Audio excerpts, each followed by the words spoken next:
Welcome to the James Cooley Show. It's your life. I'm your host, Dr. Let's James see. J.C. Cooley, and I tell you, What are you listening wow, to? Oh. I am excited about this show today. I'm so excited about the show, not because the show is talking about myself.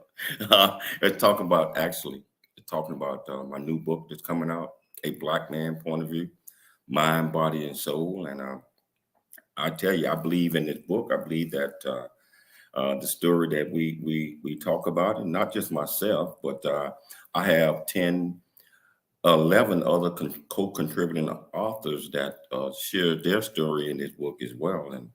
And I think this is it's going to be an eye opener to many because it contrasts things that happened in the past, things that are happening current day, and it also, I believe, it gives some suggestions of how we need to refocus and just bring love to everybody, regardless of race, creed, color, all that stuff. It should not matter. We all are people. So, Michelle, I'm excited about this show today, and I know that we got a special guest host that we're gonna talk about. We're gonna bring on in a minute. So, how you doing today, Michelle? I'm on mute. I'm doing great. I'm doing great. Sorry, I was on mute. But this is a great show coming ahead of us, and we're just really excited. It's kind of like the launching of this great book. This I consider a masterpiece that you have written, as well as the 11 contributing authors. So, are you really excited about it? Oh, I'm very excited about it. I'm very excited about telling the world why I wrote this and why I think it's going to be beneficial to all. So I tell you what, Dr. Cooley, can you go ahead and introduce the title of the show, introduce the purpose, and also introduce this great host of ours that's going to be hosting the show. Well, yes, the title of the show is called A Black Man's Point of View, Mind, Body, and Soul from the Voices of Other Black Men. And we're going to be talking with the author, Dr. James J.C. Cooley, yourself, about the reasoning why you wrote this book, and also have our guest hosts interview you, as well as our fellow guest, Dr. Michael Mantell. He's a keynote speaker and cognitive behavior coach. He will be guest hosting the show today and asking all the great questions. And we also have one of the contributing authors, Jordan Colbert. He's going to talk about his experience working with James, and also sharing his experience regarding the story that he contributed in the book. And we also have retired Commander Bernadette M. Semple, and she's going to discuss her review in the book. And she's going to go a little bit more deep into details, like a compare and contrast between your book and this other book that was written long time ago. So we're going to talk about the topics and contents of the book and why it's significant today, and also what is the targeted audience for this book. And like I said, Dr. Michael Mantell, he's a cognitive behavior coach, a keynote speaker, and author. We have Jordan Colbert. He's Associate Director of Assistive Technology at Yale University. And we have retired Commander Bernadette M. Semple. She is a native of Laurelton, Queens. She's also a wounded warrior, former candidate for the United States Senate, and a cyber advisor. She was a cyber advisor for Trump campaign, and CEO of Semple Fidelis Group. So please, everyone, welcome to the show. Welcome to the show. It is all yours, Dr. Mantell. Oh, my goodness. What a thrill. What an honor. What a privilege.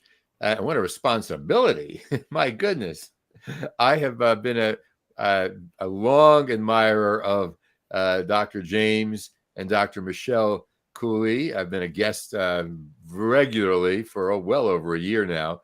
So when I got the request to host this particular show, to make it all about this wonderful book that I was privileged to write the foreword to, how could I turn this down? I'd move everything out to have this opportunity. Dr. Cooley, Jordan Colbert, and Bernadette Semple, what a great show this is going to be. Phenomenal. I have a question first for Dr. Cooley. Now, we talk so many times during the week, and you always start the phone conversation by saying, Dr. Mantell, I don't want to bother you. I know you're busy. I'm never too busy. But you took the time to write a remarkable book, not just this one, but others as well. I'm curious, the book title, Black Man's Point of View, Mind, Body, and Soul from the Voices of Other Black Men. It's clear that you do not mean this is solely for people of color, Black men. Talk a little bit about who this book is really for. I believe, Doc, that this book is for everyone, regardless of race, creed, or color. It's also it's a good a book for women and young men and young girls all together, because it talks about, in my opinion, the history of of why we are here today. I'm talking about leaving our native land, Africa, and how we was brought over to not just United States, but several other countries as well, and how our contributions that we made in building up these countries, and but it also discusses that regardless of who you are or where you come from, there is a purpose, I believe, that God has for each one of us.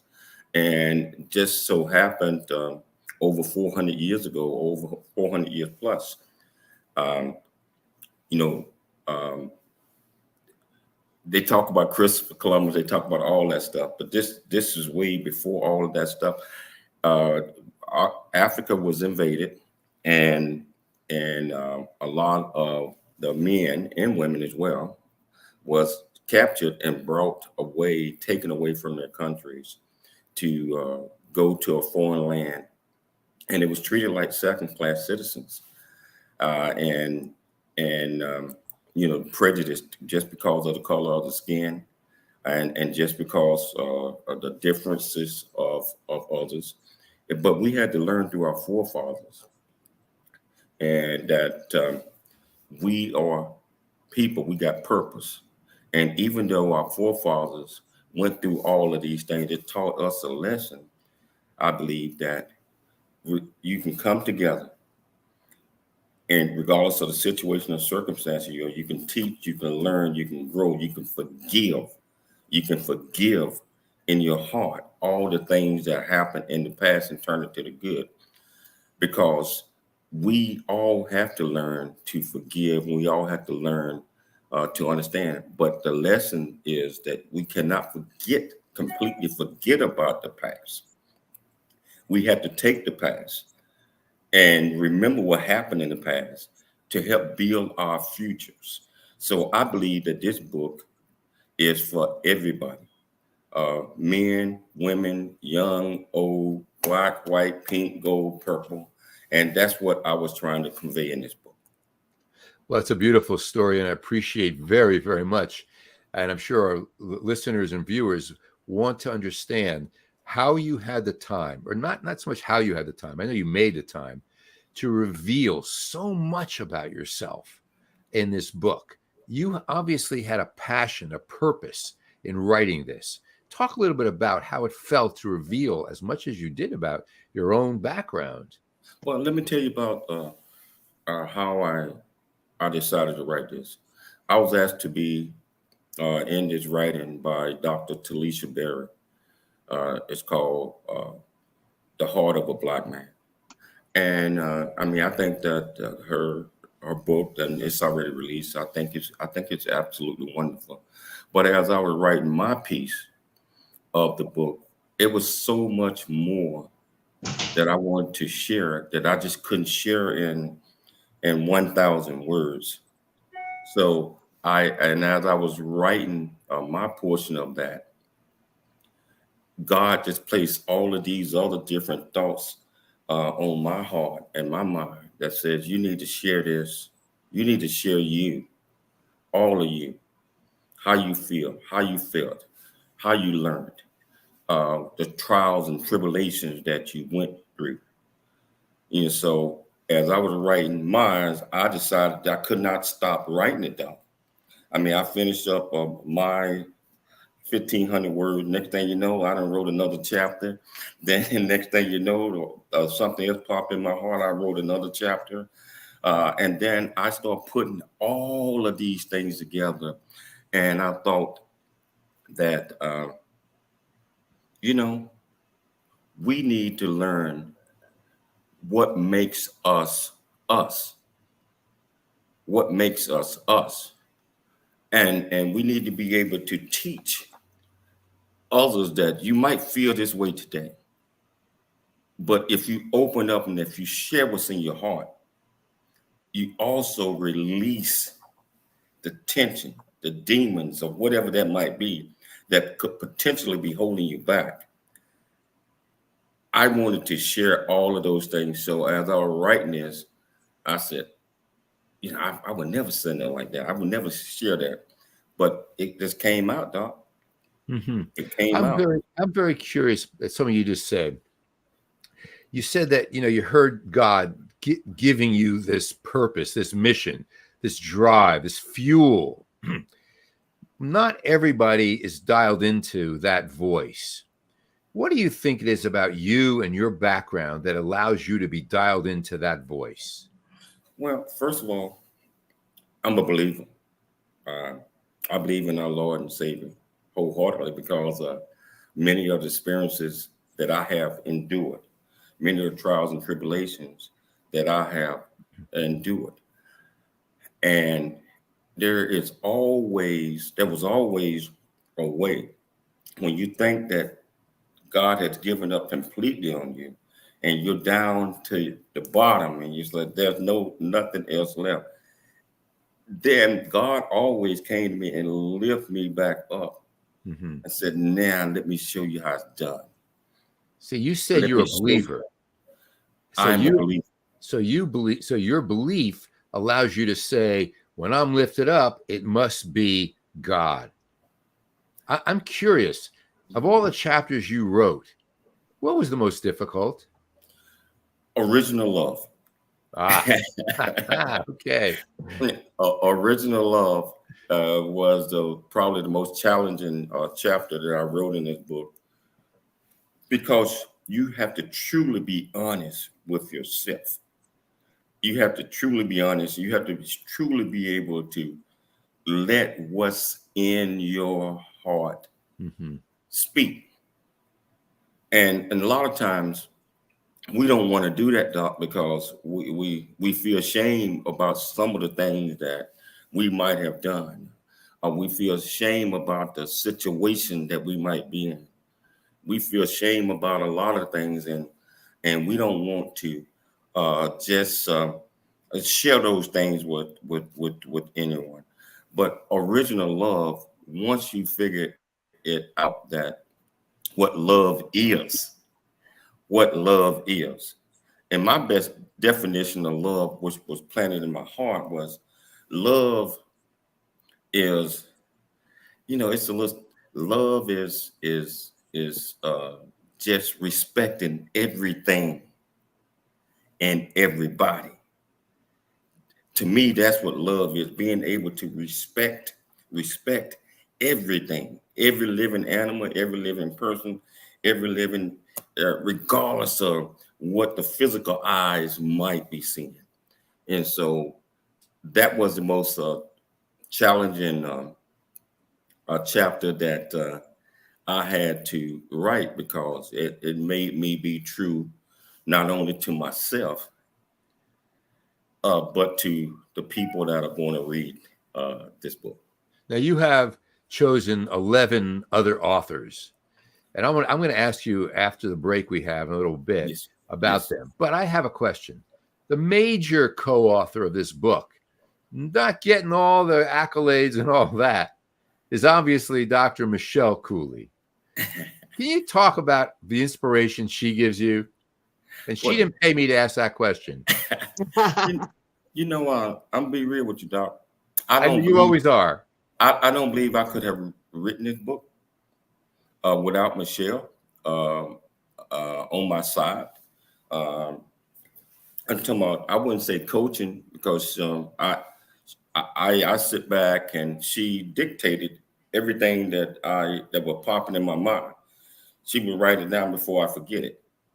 And so I had all of these references because she took the time to be there for me and she understood what was going on in my mind and my heart. And so she is the real culprit of this book because she gave me the time and she allowed me to just be able to convey what's in my heart. We got to take a station break, Doc. But when we come back, we can pick it up from here. I see Michelle just popped in. So we're going to take a station break regardless where you're watching this at. If you want to be part of this conversation, all you have to do is go to the platform that you're watching on. And I tell you, you can ask myself or any of these panel members. You can ask Dr. Mantell, Jordan, Commander Semple, and one of us, any question you like. And I promise you we'll get you right. Yes, your life. I'm Dr. James J.C. Cooley. We'll see you shortly.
Get a chance to know who you are.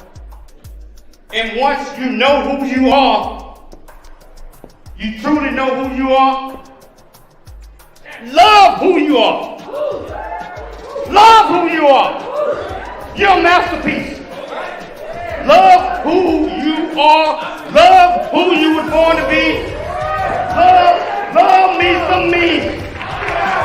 That's what I'm talking about. When you leave high school, you gotta know today or tomorrow, hopefully today, what your plans are. Hopefully, there is no bad decision unless there is no plan. Create, collaborate, commit with confidence. Commit with what?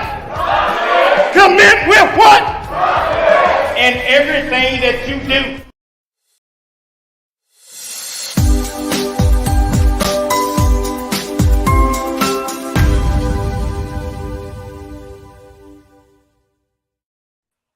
Hello, welcome back to the James Cooley Show. It's your life, and wow, I'm just sitting here telling my story, and a million other things done popped in my mind. But if you want to be part of this conversation, all you got to do is just go to the comments. Ask any question that you like.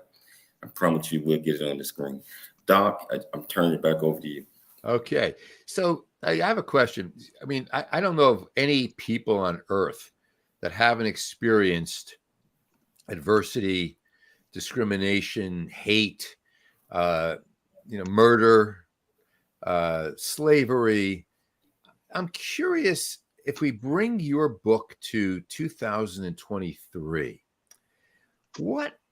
give us an example of a relevant problem that you describe in the book in today's world. Yeah, I probably name about 100 of them. But at least one of the things that I bring up in the book is, people just look at you and they automatically judge you. They look at you just because of the color of your skin, just because you might be in a place where they feel that you don't supposed to be, and they automatically judge you right then and there. They don't know anything about you. That's still currently happening today.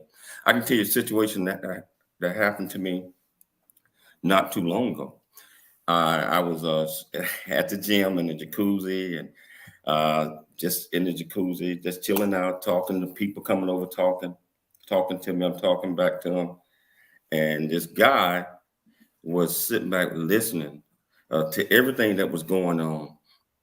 And he came, he said, hey, a lot of these folks, they keep coming talking to you.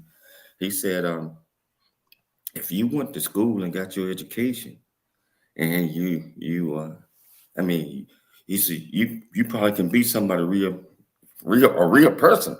I mean, I looked at him and there was a guy that was right beside me and said, hey, do you know who this guy is? He said, you told him he need to go to school and get his education. He can be somebody. Wow.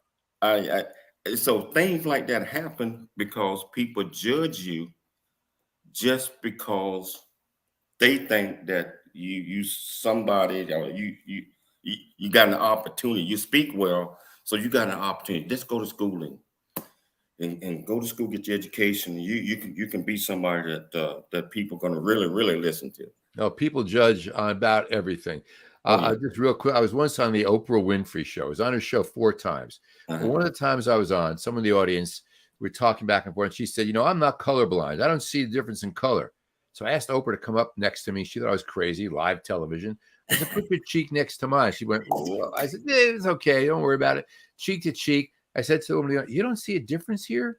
I'm not asking you to judge, but don't pretend there's not a difference in color. I can wear like a red sweater. I don't see. And then I said to her, ma'am, our job in this country, in this world, in this society is to stop judging. Look beyond the outside to that which lies within. Think about what someone can become, not what he or she or they have been. And if we could take your book and we could start to apply what you're teaching us, my goodness, what a world. Isn't that true, Jordan? Oh, it's so true. You actually were speaking right to my heart. As somebody in the mental health field, that idea of just looking past the judgment and accepting people for who they are on the inside, that's such an important lesson.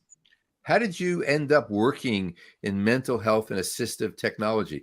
I'm in the mental health field, and I work with that all the time. But I'm curious as to how you brought that and brought it all the way from University of Pennsylvania, go Quakers, to Yale University. Yeah.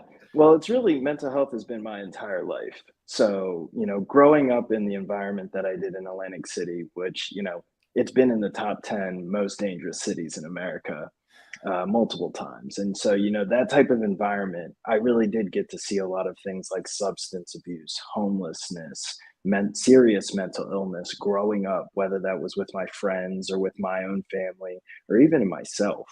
And so experiencing these type of things really pushed me to the idea of people need to know that it's okay. You're still human and everybody really does struggle, whether, you're living in Atlantic City or if you're living in Malibu, your struggle is still real. Because at the University of Pennsylvania, I did actually interact with a lot of people who were from Malibu. And, you think you have all this life and all this wealth and your life is going to be great. But at the same time, everybody struggles. And so seeing that really pushed me towards being somebody in the mental health field. But once I got in that field, I realized, our new generations are developing technology that's incredible. It's changing the world. I mean, we had a nice little conversation about AI before this, but technology and assistive technology specifically is there to help others.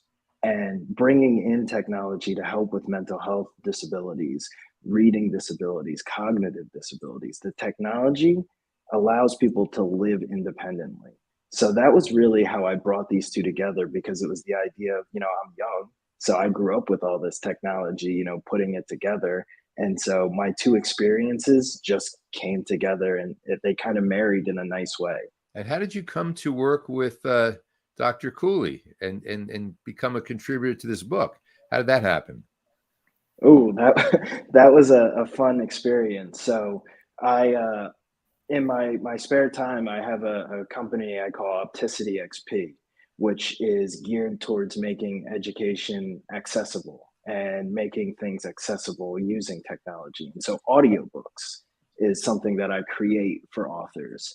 And JC was interviewing a colleague on one of his shows, and they mentioned that they had made an audiobook with me, and JC had just put out his book, Country Boy, City Boy.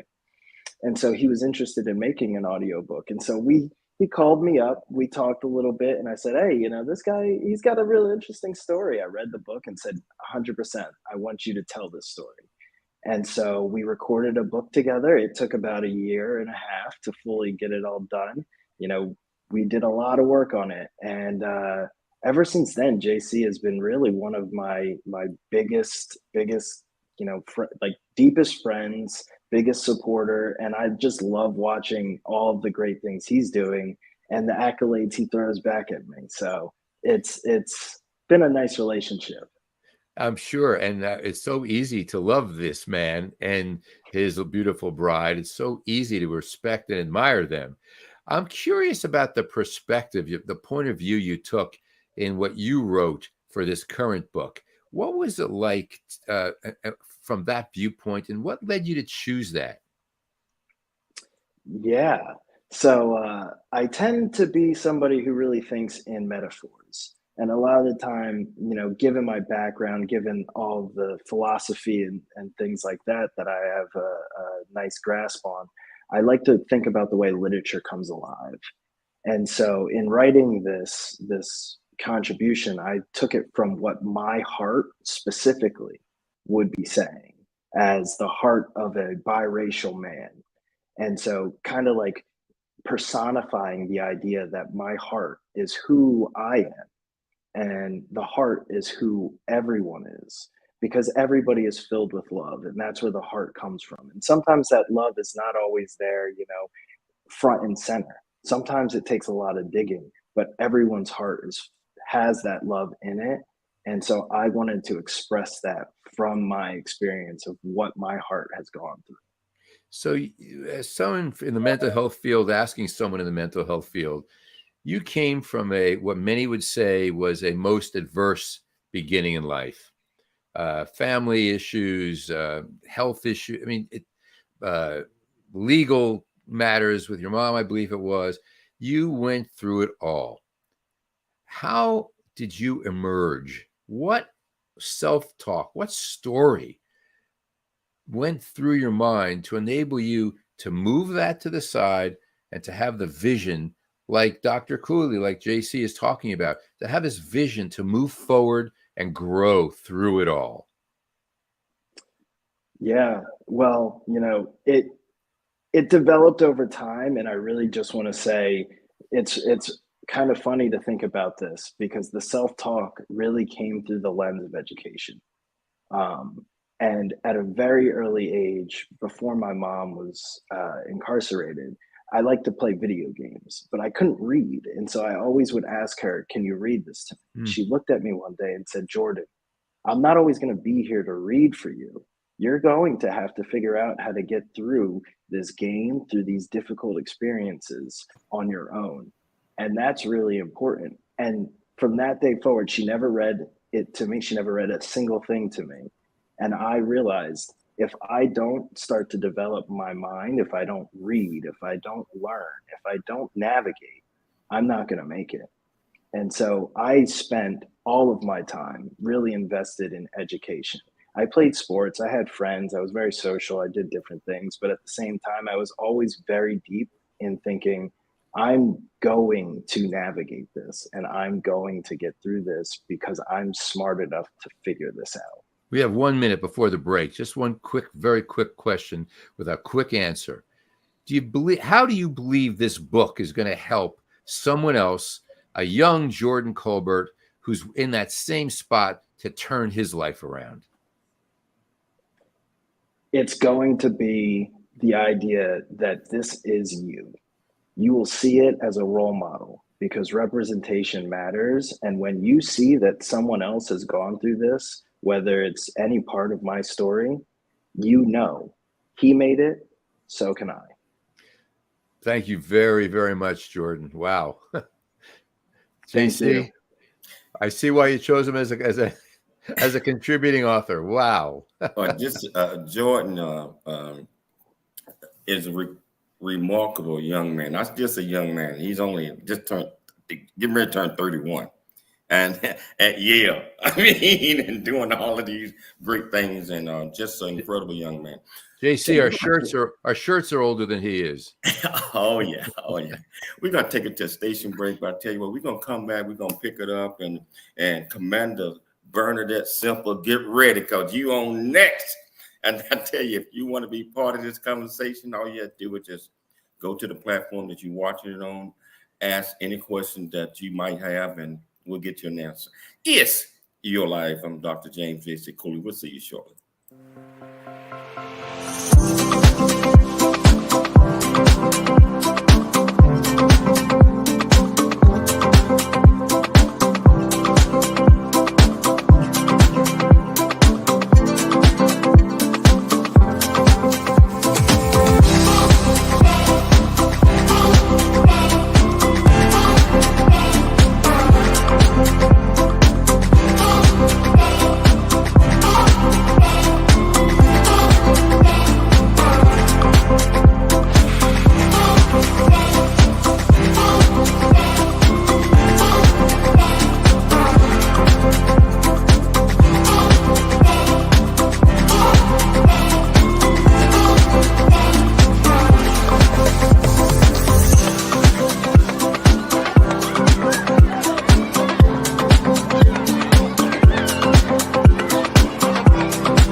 Noah Dingley here, producer of The James Cooley Show, It's Your Life. And the new audio version of James' book, Country Boy, City Boy, A Journey That Ain't Over Yet, is a must-have. James shares his true life story of struggle and success in America.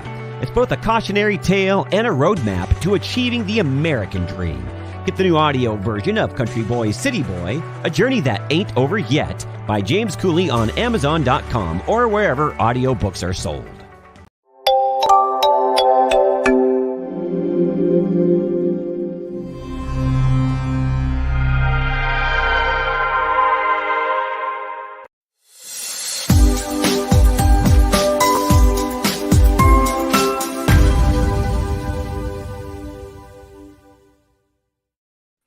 Hello, welcome back to the James Cooley Show. It's Your Life, and I tell you, just loving these people that are on this show, handpicked for to be here to debut, to talk about the upcoming book, A Black Man, Point of View, Mind, Body, and Soul. And Jordan, man, you touched the heart in that last segment, man. I had to keep from holding back. So hey, that's the purpose, right? It's the heart of a black man, right? The heart of a black man, heart of a black man. And I tell you, if you want to be part of this conversation, all you have to do is go to the comments and we'll get you an answer. Back to you, Dr. Mantell. Yeah, I really appreciate it as one mental health person to another, having Jordan open himself up. And now I want to turn to Commander Semple. Please. Okay. Well, how long have you known Dr. Cooley?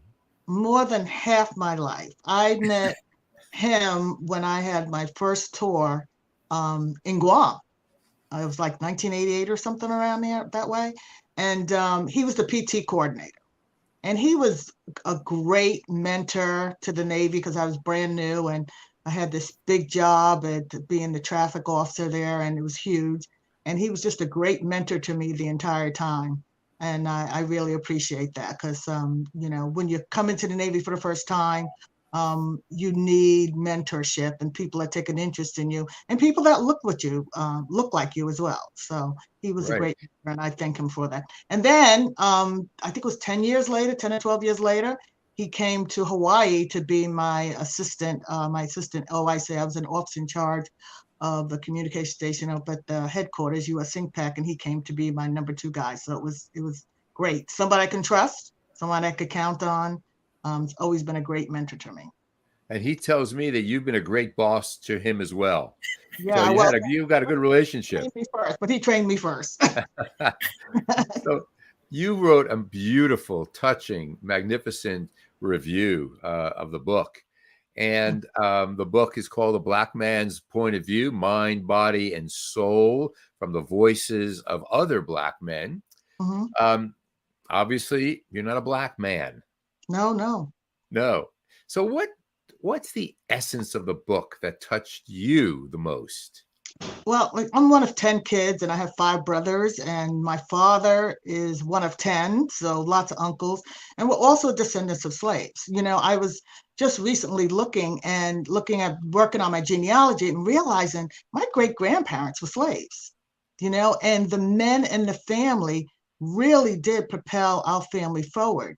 And so as I was reading, you know, his book, I was like, wait a minute, this reminds me of a book I read when I was in college, freshman year. I took a Black history course. I took it was sophomore year, and it reminded me of the Souls of Black Folks. That's Webb Du Bois' book, right? Yes, W.E. Du Bois.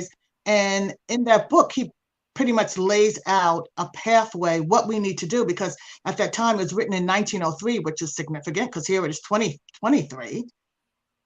And he was talking about, because about 40 years out of slavery, 1863, 1903, and he was putting out a pathway on what we need to do as a people to move forward.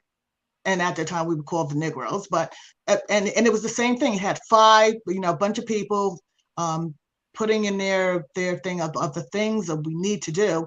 And I said, wow, that book told us what we needed to do. And I felt like James' new book tells us how to get there and shows examples of the things that we've done to get there. And so that younger people can look at that and say, all things are possible. Right. You see this as a compendium to W.E. Du Bois' book. Yes, I do. I really do, because here we are in 160 years later. My ancestors, James Semple and Rosetta Atkins, are 2 of the founders of Shiloh Baptist Church in Washington, D.C. And there were 12 slaves that walked from Fredericksburg up to Washington, D.C., Georgetown, started this church that's still standing today. It's going to be the 160th anniversary. And these people had hope. They weren't, you know, we were coming out of slavery. They ran out of slavery. They you know, when the Union came, you know, watched in, they were gone up into Washington, D.C. And they accomplished so much. The first graduate in my family was a female, and Rosetta Semple, and she graduated 1894 from Howard. We had several people that graduated from Howard. But on my mother's side, they're from Maryland, and then they were, you know, enslaved by the Jesuits. So we've always had that Catholic vehicle to get educated. So we didn't have to go to public school. We could go, you know, educated through the Catholic system, Catholic college, whatever. But it seems like in the last 60 years since civil rights, we've fallen back a little bit. And I think it's we have to really look at as a people to say, why is that? Why is it that we haven't been able to propel ourselves in a way that we were after slavery? We've kind of been in some way stagnant. Some people think we're stagnant, but I think this book shows us that we're not as stagnant as we think we are. So what do you think the answer to that question is? About being stagnant? Yeah. Well, I think some of it had to do with integration. I think other things had to do with, you know, the welfare state that came in, where they said, okay, when I was growing up, in the story of Queens, every home had a dad. You know, so we talk about Black men. Every home had a dad. I grew up with African Americans. They were immigrants. Some of my friends' parents didn't speak English, and then there were Puerto Ricans. And every home had a dad, and all the parents knew each other, all the kids knew each other. It was just a great experience. And then you could see the change when drugs came into the neighborhoods and took out an entire generation, mostly men that were born in the 50s, died, got on drugs, and we lost the entire generation there. But, obviously some of us have survived, and we need to look at it now, because we say, okay, in 1993, you had over 3 million people, Black men in jail. And then I'm like, I was writing my thesis on China-Africa connection, right? And I was reading in Chinese newspapers, to look at this whole thing, this issue. And they said, United States used to stop trying to control us and human rights when they have 3 million Black men in jail. And I'm like, that's not true. I was like, where did that come from? That's the first time I heard it. And so we've lost an entire generation, but at the same time, we still have a significant 50 million people, and we all need to step up to the plate, men, women, to educate the new young people that are coming up. I think this book tells them that in every genre that they want to be in, this is the way to do it. This is the path to do it. We know 100 years ago, we knew what we needed to do. This book tells us how to get there. I grew up in Newark, New Jersey, a tough neighborhood. My father's had stores there. When in the riots of Newark, they were burning stores down, and they would point to my father's store and say, "Don't leave that one alone. Leave that one alone. He's good to us. He's good to us." And I grew up with that. I want to ask you a quick question. Sure. Is there one lesson that you want society to hear from this book? I know you ran for Senate, right? Yeah. State Senate, yes. State Senate. Dr. Cooley has been given the Presidential Lifetime Achievement Award. Folks, we are here with impactful leaders. Is there one nugget that you believe is a lesson that can give young people, young Black men particularly, a hope to move through this and grow from it? All things are possible, but it starts with education. And you look at Jordan, you look at James, 13 masters, my goodness.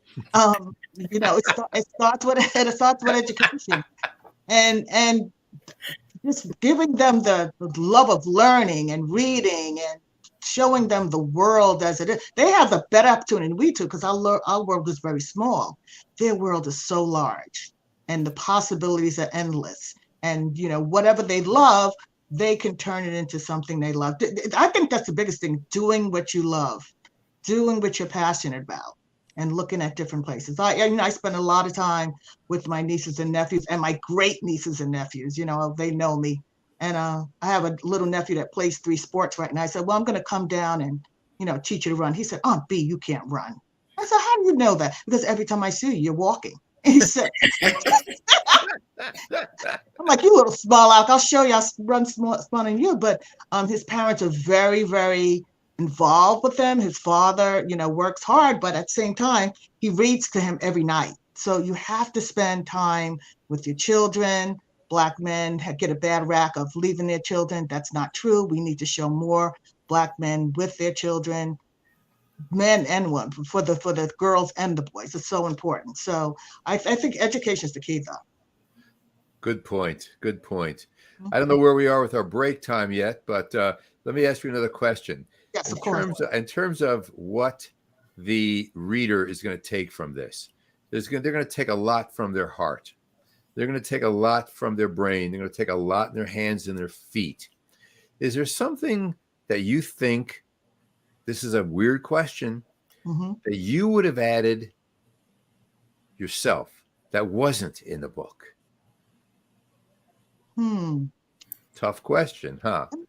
I would say that we're American. We're American. We're American, and we have American ideals. which is you can do anything you can do. We have the smarts, we have the technological know-how. We have people in the past, we have people now like Jordan. We've had people in the past. You know, people don't realize that coming out of slavery, there were 150,000 patents by ex-slaves, 150,000 patents. That's an amazing number. Right. There were 130,000 blacksmiths in the country and 100,000 were Black. People need to know that. So it all starts with education, and we need to teach people so that they don't look at us. They think we just came out of slavery and we've just been picking cotton ever since. Right. It's not true. Right. It's not true. We have to change the narrative of who we are, and we are important and part of the fabric of America. And then in that question that I asked you was sort of a trick question, because the fact is that Dr. Cooley included that in one way or another in this magnificent book. Yes. And we're going to toss it back to you, Dr. Cooley, for a quick break. Yeah, well, this is absolutely fantastic. And I know that our viewers and our listeners, they're getting a treat, from all of these brilliant folks that are here. But guess what? It's not over. We're going to take a quick break. And we're going to come back and we're going to continue these discussions. One thing, Doc, I think, Jordan, aren't you from Newark as well? Atlantic So City. we're both from Jersey. I was just going to say, I knew I liked you. I knew I liked you for a reason. Jordan's from Atlantic City, and you know where I'm from. And guess what? LA. You know we're from the same neighborhood? Yep. Laurelton. And guess what? Mm-hmm. So you're from Queens? Laurelton, Queens. So our son, Ben, who wrote a nice little review for James, it lives now in Bayside, Queens. That's not too far. It's about 10 minutes away, right? What an interesting connection we have. I know. We're James, Queens girls. James is the only one from the South. All of us are East Coast. I tell you what, we're going to take a station break, but we're going to come back and we're going to pick it up. So if you want to be part of this conversation, go to the comments and just ask any question you like, and we'll get you an answer. It's your life. We'll be back shortly after the break.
Life is a series of circles and cycles, phrases and stages. These experiences teach you the lessons of life. You can either ignore them or embrace them. Welcome to It's Your Life with James Cooley. James is a motivational speaker, author, military veteran, and founder of the J.C. Cooley Foundation. James is here to equip you to strive for greatness and overcome adversity. It's time to get you equipped today for the challenges of tomorrow.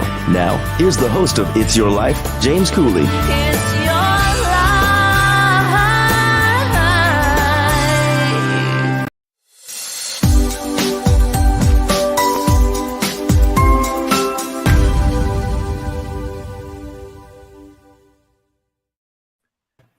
Hello, welcome back to the James Cooley Show. It's Your Life, and it's just listening to all of these great folks, and sharing their thoughts and their ideas, and it's just let me know that we all, as a team, are doing the right thing, and we pushing the narrative that you can do and achieve anything that you set your mind to. But one of the most important things is you got to want to. You got to want to. Bernadette mentioned something about education is the key. I believe that's the total key to being able to step out your comfort zone, get educated, get what we call an understanding so that you can prevail your vision, but you have to focus on one step at a time, so that's so important. And our viewers out there, if you want to be part, it's not too late to be part of this conversation. Just go to the platform, ask any question you like, and we'll get you an answer. I'm going to turn it back over to you, Dr. Mantell. Thank you very much. The point about education. So as someone who practiced psychology for almost 50 years, a little less actually, but before I retired from that, there's a concept called self-efficacy, which Jordan can comment on as well. But real quickly, and while education is the key, it's like this pill is the answer. But you got to talk to yourself in a way that says, yes, that's important, but I can do it. If you don't believe you can do it, if you believe the stories that have been shoved down our throats, you can't do it because you're this. You can't do it because you're that. You don't deserve to do it. If you believe those stories, education may be the answer, but it's not going to be yours. So you got to be able to get help to get that story out of your head. Now, we have another guest that popped in, Dr. Lester Freeman. Dr. Freeman, it says you're Dr. Michelle Cooley. We know you're not. No, I'm not. No, you're not. She's my sister. You had the opportunity to be an author as well, I understand, correct? Yes, I did. Now, instead of asking you the question, and this is why they asked me to be the host, because they know I'm going to come up with all these strange questions. But instead of asking you the question about how great the book was, I want to know, what did you get out of contributing as an author to the book? Well, first of all, it was an honor to be asked to be a contributor to the book. And it allowed me the opportunity to think about very, very, very intimately and very deeply the questions that were asked of me and what I can contribute to the overall narrative. So that's what I got out of being a contributor to the book. Tell me what the essence of your story was that you shared in what you wrote. Well, it talked about the various characters that I ran across on my way to becoming a pediatrician. The people Someone was detected at your garage/driveway. Excuse me. It talked about the people who tried to discourage me from becoming a doctor and a pediatrician, saying that I wasn't good enough, I wasn't smart enough, I wasn't fortunate enough. And so that's what inspired me to want to do it even more. So you had the view that says, stop me if you think you can, but just the harder you push, the more I'm going to succeed, right? Yes, definitely. Where did that come from in your life? Well, my parents were very instrumental in giving me a vision of what I wanted to be when I was 5 years old. I think I said it in the book. My father was going down the line. My brother, my sister, myself. I'm the third of 4 children. And then he asked us what we wanted for Christmas. And so we all told him what we wanted for Christmas. And then he asked me, what would you want to be when you grew up? And no one ever asked me that as a 5-year-old. So he whispered in my ear, Doc, excuse me. Excuse me. He said, doctor or lawyer. So I was like, doctor. Then he said, yay, what kind of doctor? And I said, baby doctor. I mean, it just popped out of my head. And then from that point on, that was my career goal. That's fantastic. Yeah, and I never looked back. And no matter what scenario I was always in, whether it's in my neighborhood, in my school, I was always the oldest. Mm-hmm. And I was always the one expected to make sure the other younger members of the group were kept in line. And anything that happened to them that that was not good, it was my fault. So and today we call malpractice, right? Exactly. So I'm so used to being responsible, and even though I was a kid myself. Oh, I have a question. Another quick question before I turn it. I have a question back for JC, but in a moment. So Dr. Freeman, Yes, sir. when you look at this book, what do you hope young Black kids who are going to hear about the stories from their parents and others who read the book, what do you hope they gain and grow from this remarkable book? I have told some of the stories that I shared in this book with a lot of my patients, and who, of course, they're all in pediatric age range from 0 to 21 years of age. And they all looked at it. They all assumed that I had a nice, clean, even path. I went straight up, from 0 to medical school, and everything was very easy. I was let to know that things weren't easy, that you had to literally fight and struggle, to get there, but the struggle was worth it. Mhm. And as a matter of fact, last year, one of the young ladies that used to be one of my patients finished medical school. Oh, wow. And so she's at OBGYN now. Congratulations to you. Thank you. I want to know who in the world had an easy time. My 8th grade teacher at Chancellor Avenue School told my mother and father, Mrs. and Mr. Mantell, Michael is not college material. What? I don't know how to use this. I don't know how to use a screwdriver. Hey, JC, real quickly before we run out of time, what additional takeaways do you want the readers to have regarding your book? I would like for the readers to go in open-minded and just be focused on learning some history. Mhm. Learn things that you can utilize today to focus on the good in everybody. I mean, one of the things that I want people to really focus on, and we'll go over the time, is that I believe that we should not live life the way it is today. In our heart, in our mind, our body, and our soul, we should treat and live life on how it should be. How it is today, it's a lot of what you want to call it, made up, phoniness, fakeness. To me, that's not how life is supposed to be. We should live and treat people on how life should be tomorrow. I live in a bubble, and all my friends say, "Oh, there goes Michael again in his bubble, dreaming. Keep dreaming." I tell people, join a bubble because it's a lot healthier, a lot more optimal, a lot better, a lot more optimistic in this bubble. Absolutely. There's so much that this world needs to hear from you people.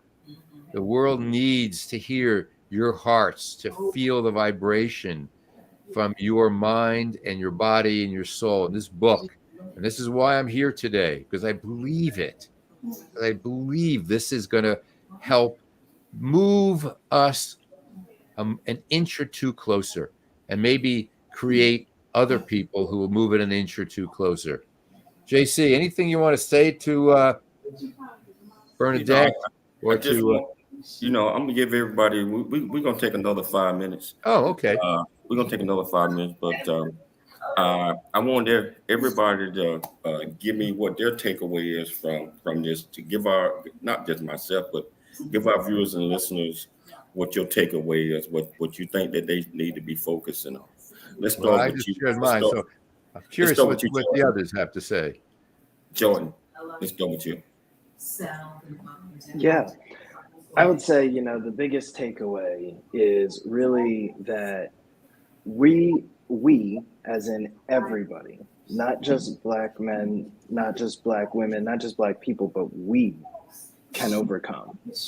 And together we can, because this book is really going to show you that we're all very similar.